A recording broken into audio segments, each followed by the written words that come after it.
আচ্ছা তাড়াতাড়ি চ চ চ। মনে রাখবি, ফাঁকা রাস্তায় অচেনা লোক জোর করে নিয়ে যেতে চাইছে, মানে কিডন্যাপার। কিডন্যাপার কাকু। তখন একটাই কাজ, বাঁচা!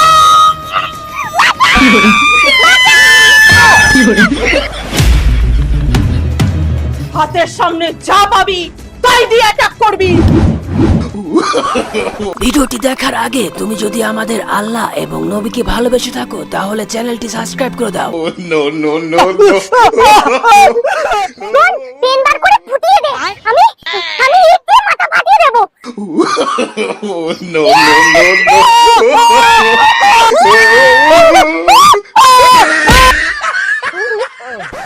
আর সব শেষে ফোন পেলে ইকো পার্কের রাস্তায় এক আতঙ্কবাদী আমাদের উপর হামলা করেছে। তাড়াতাড়ি আসো পুলিশ কাকু। মিথ্যা কেসে ফেসে ভাইটা 7-8 বছর জেল কাটলো। সবে জেল থেকে ফিরলো আর তুমি ওদেরকে আনতে পাঠিয়ে দিলে। ওরা ওদের কাকাকে চিনতে পারবে? কাকা তো ভাইজিতে চিনতে পারবে। 7-8 বছর জেল কেটে হয়নি তো, তাই না? চ এবার 10 বছর ভিতরে থাকবি। no.